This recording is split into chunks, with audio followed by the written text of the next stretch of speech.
Caroline Borges, diretora executiva da Rev Gestão de Pessoas, já está com a gente aqui nos estúdios. Carol, bom dia, bem-vinda.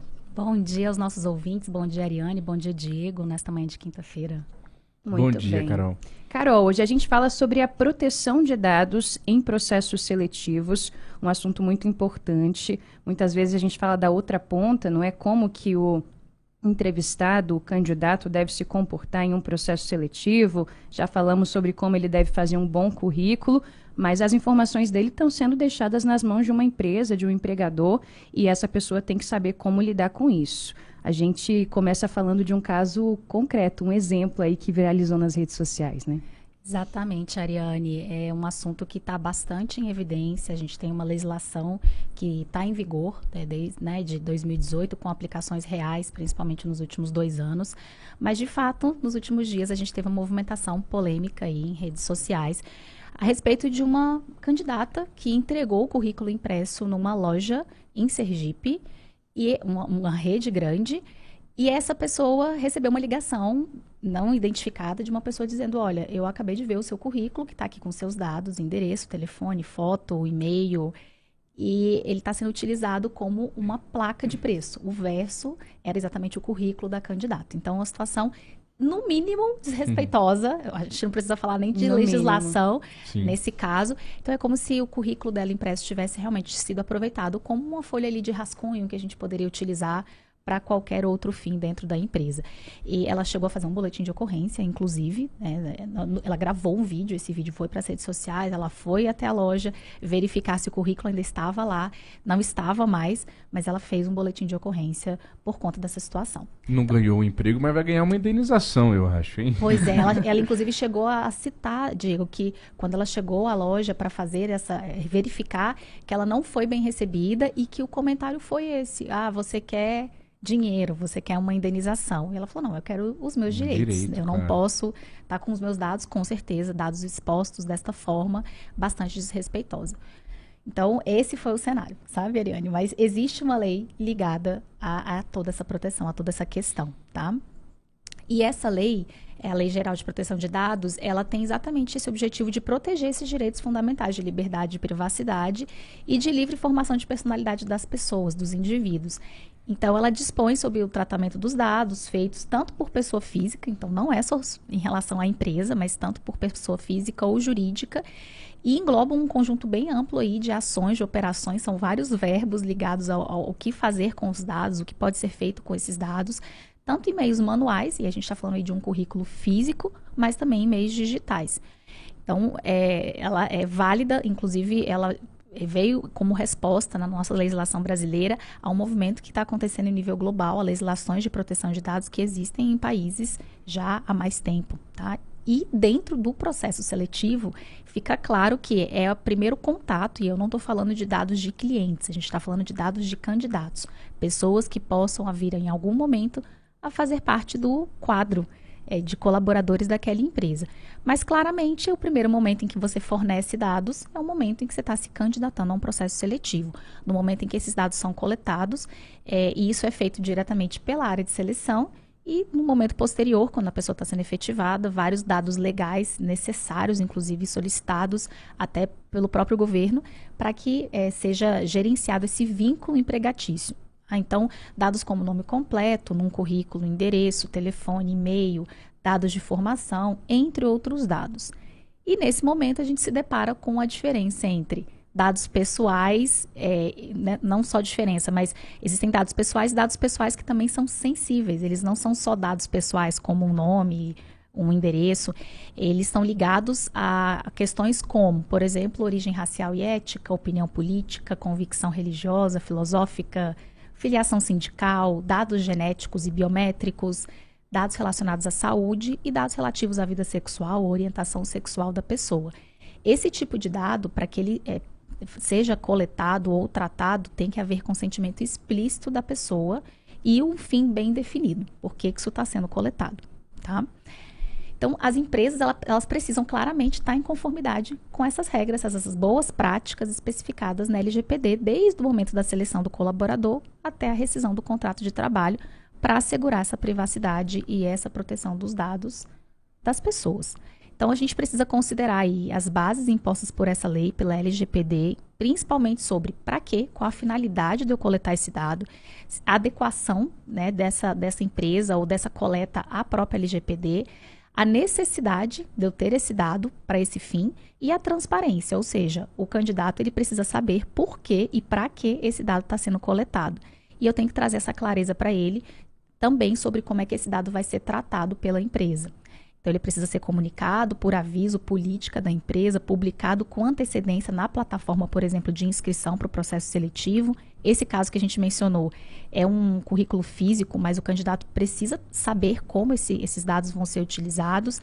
Então, sobre qualquer informação pessoal que vá ser coletada no momento da realização da inscrição no processo, tá? Então, as informações pessoais solicitadas, elas não têm que, mais uma vez, se limitar à finalidade do processo seletivo para impedir exatamente que hajam excessos, situações de preconceito, situações de eliminação de um processo seletivo por um motivo que não é plausível. Carol, esse currículo pode circular? A minha pergunta é, se eu sou um candidato, entrego um currículo na mão de uma pessoa para uma empresa, essa empresa pode colocar esse currículo na mão da filial lá em São Paulo, esse currículo pode rodar, ou então o empregador não vai querer mais aquela vaga, pega esse currículo e dá para um amigo de uma outra empresa, olha, eu recebi esses currículos aqui.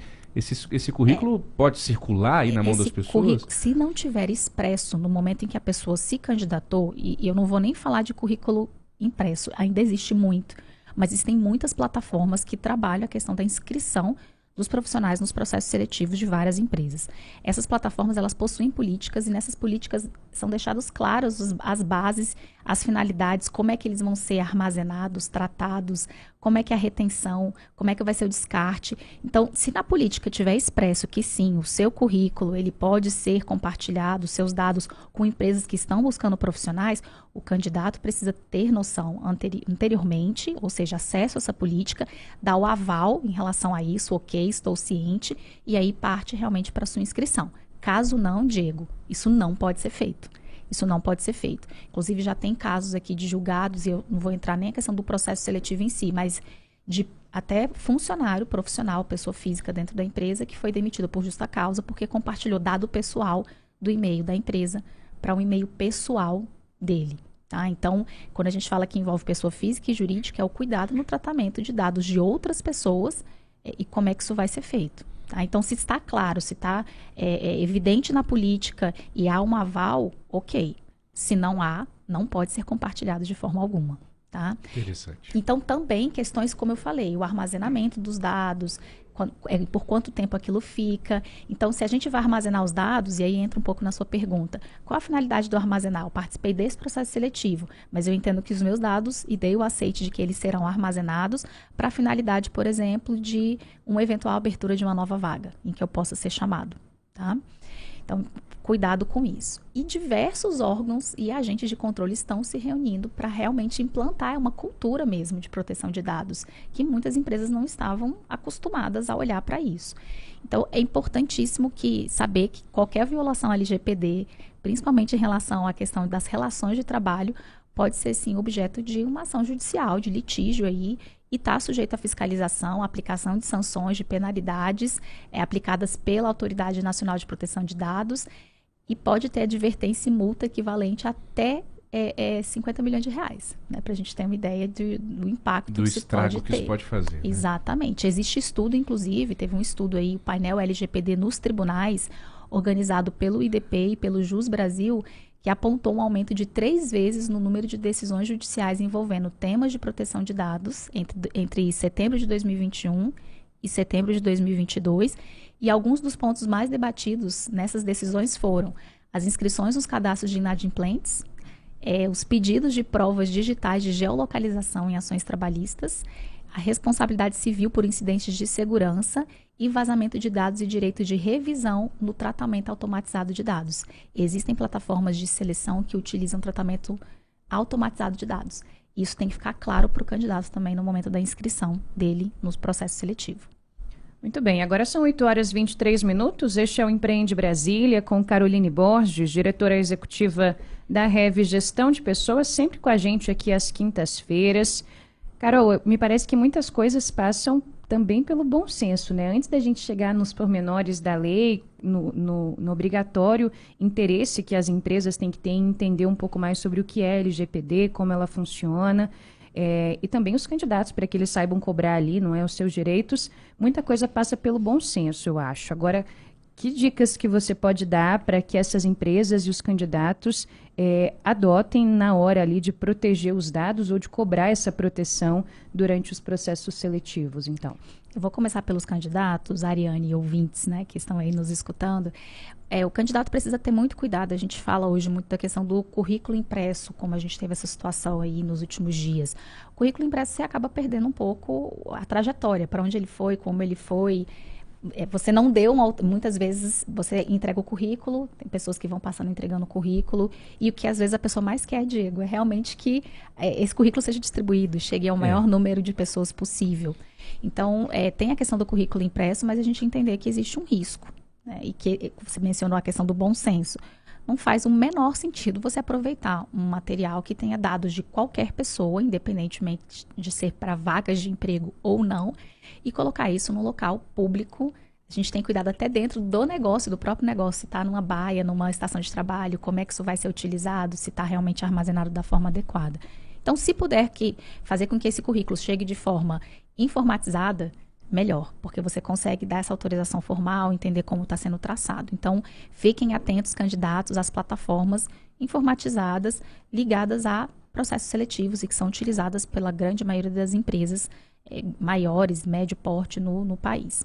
E fiquem atentos, leiam as políticas e as autorizações de uso de dados quando você for se inscrever realmente num processo seletivo. Às vezes parece um documento a mais, algo que não me interessa, e eu preciso entender Às vezes longo, né? Você quer logo já marcar aquele xizinho, aceito e vamos em frente. Vamos em frente. Leiam para vocês entenderem realmente para que esses dados vão ser utilizados, como eles serão utilizados e que dados vão ser solicitados. E se não tiver disponível, não é feio pedir. Tem que pedir, inclusive, porque as empresas são obrigadas hoje a ter isso. Essas políticas, esses manuais. E aí vamos para as empresas, já que você mencionou, né, Ariane? Vamos aí para as empresas. Empresas, utilizem plataformas. Isso ajuda gestores que estão nos escutando, profissionais da área de gestão de pessoas. Isso ajuda as empresas, inclusive, a se precaver, se proteger. Olha, os dados, eles estão dentro da plataforma, eles são utilizados dessa forma, aqui estão as nossas políticas. Uma questão importantíssima, avaliar a real necessidade e de quais dados num processo seletivo. Às vezes as empresas imaginam, os profissionais começam a atuar na área de seleção e imaginam que se eu coletar a maior quantidade possível de dados, isso vai me ajudar. E às vezes não. São dados que são interessantes, mas não são importantes. Não tem relevância nenhuma para um processo seletivo. Precisamos ser bastante cuidadosos. E eu quero enfatizar uma necessidade grande e urgente de treinamento das equipes e de revisão constante dos documentos internos da empresa, como os códigos, as políticas, os termos, para garantir essa informação, a conscientização dos colaboradores sobre a proteção dos dados, e mencionando que esses documentos devem estabelecer também as penalidades internas caso haja uso indevido de dados, conforme a LGPD. E olha, a gente hoje no jornal, abriu o nosso jornal dando duas notícias que falavam, né, dessa questão dos golpes. Por que a gente está falando tanto de LGPD? Porque hoje esses dados todos, eles custam dinheiro, né? Eles são um negócio, né, Carol? Então, a gente tem que tomar cuidado mesmo com os nossos dados pessoais. Exatamente. Então, atenção a candidatos, atenção a empresas, precisamos estar todos atentos. A legislação está aí e a gente vai além da legislação, né? Isso como o Diego colocou, isso pode ser vendido, isso se transforma em um problema muito maior, caso a gente não tenha os cuidados devidos. Muito bem, 8h28. Carol, obrigada por hoje. Bom final de semana e até semana que vem. Até semana que vem, pessoal. Uma ótima quinta-feira a todos.